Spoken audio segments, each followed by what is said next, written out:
Good morning, Bankbridge students. Welcome to the shop. Today we're going to finish the sawhorse that we started last week. But before we get started, we need to talk about a couple things. Always wear your safety glasses.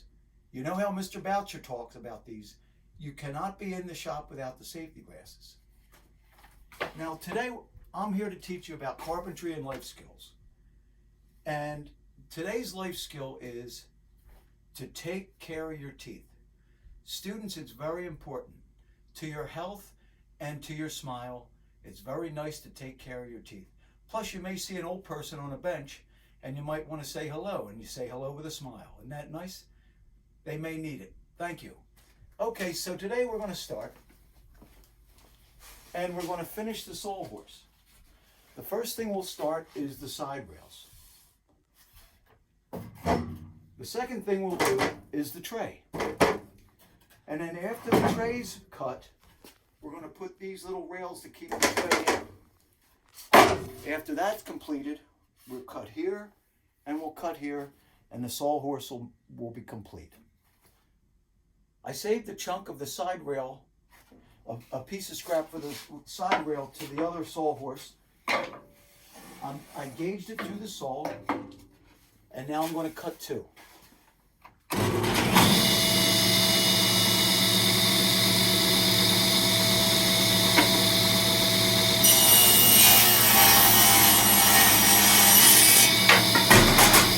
Now I'm going to cut the piece that holds the shelf in, the crossbar. Line it up. Make sure the saw blade isn't up too high.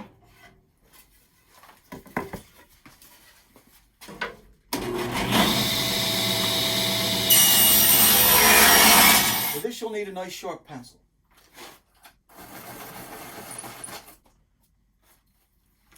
This is how you do this. You bring this over, check for the knots, no knots. I'm going to hold this on here, bring this down, and I'm going to strike this line there, and hold that even, and down. That's how you do it. So I'll take this over the chop saw. We might as well cut these two together. That way they'll be identical. I'll line this on the chop saw, make sure there's no knots in the way. Here we go. Good.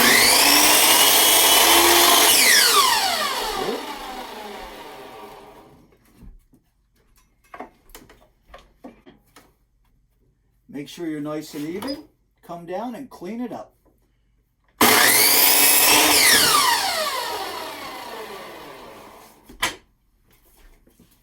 Perfect. Let's nail one. We're going to install these by using four Ds, and they're called sinkers. And believe it or not, they're coated in varnish. So as you drive the nail, the varnish heats up and acts as a glue. It's pretty ingenious. So I'll show you. I mean, I don't like to work on my table saw. I tell the students all the time, don't work on the table saw. It's bad practice. The reason we had the 4D sinkers are they're only 1 3/8. That way they will not come through. They will not come through the 2 3/4 inch material. See that? Just barely. So now we're going to put a five pattern on here. So I'm going to hold this here. We're going to make sure it's square right there.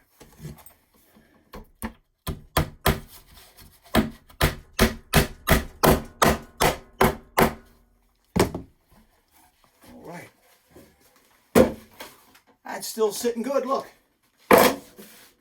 Next thing is the tray. You don't want to cut this tray too tight. It's too much of a trouble to fight in there. Let it float around a little bit.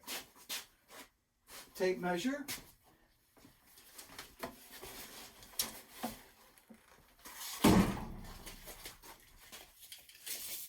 28 and 5/8. 28 and 5/8 by 12 and a half shy.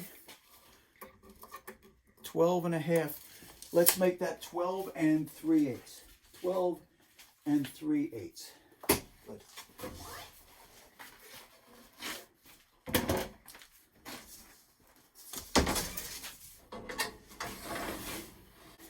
and 3/8.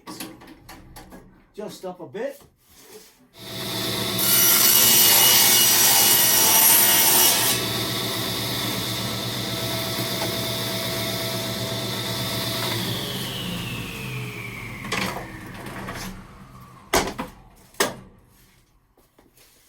And 5/8.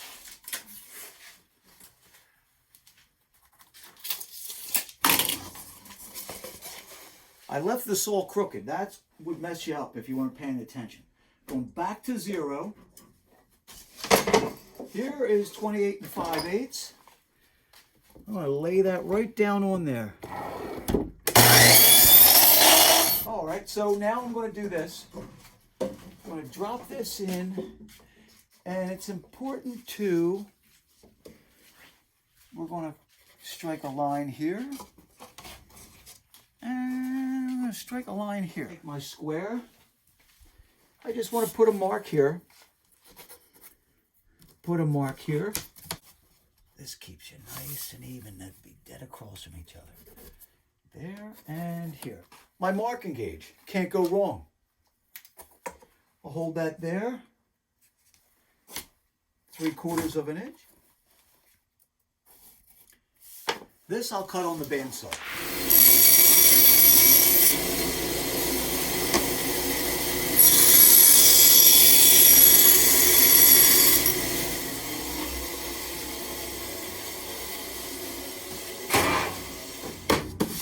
And there it is. Now I'm going to attach these.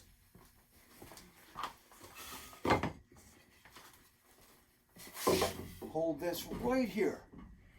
And as much as you would be tempted to cut these on an angle, you don't want to. I'm just going to put a mark right here. Here it is. Back to the saw. Double check you're on 0. Now we'll install them. For these we're going to use 6D. Common.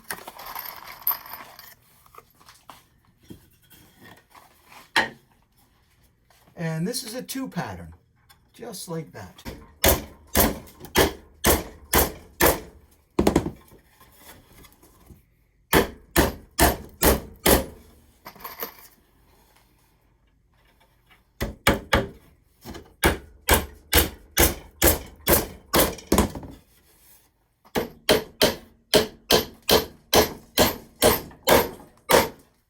Three, 5, and a 2. There are the patterns. Look how nice. Our next step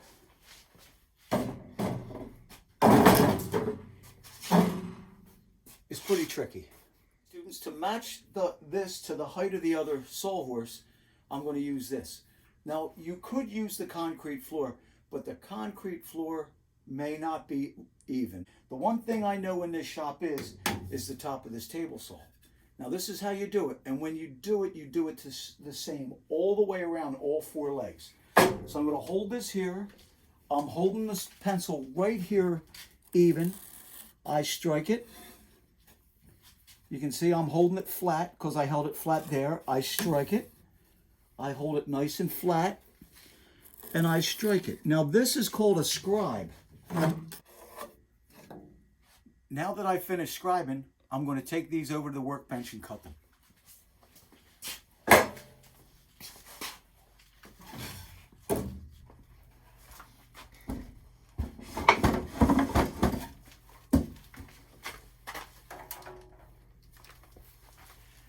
It's important to, whatever side I start on, that's where I'm going to start on the rest of them. So I'm going to hold this nice and tight. I could throw a clamp in, but I'm not. I'm going to cut on that side of the line, this side. That's that. Let's see how it sits. A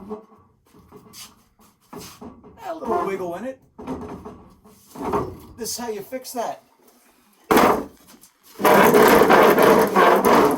That should do it. Perfect. Now, for the last thing, we have these little ears that need to go. They need to go. So I'm going to stand them up. Take my sole, lock it in tight.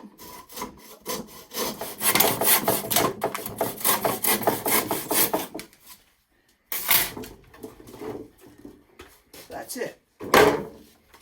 I'll get the other sawhorse. We'll see if they're even. There they are. 2 even sawhorses, straight, level. That's good enough for me. As you get older, students, you realize that you learn something new every day, no matter how old you are, no matter how much you think you know or how smart you think you are, you learn something new every single day of your life. You may not realize it, but you do. Now, the one thing that I learned from Mr. Boucher is always clean up after yourself. Keep the shop in ship-shape order.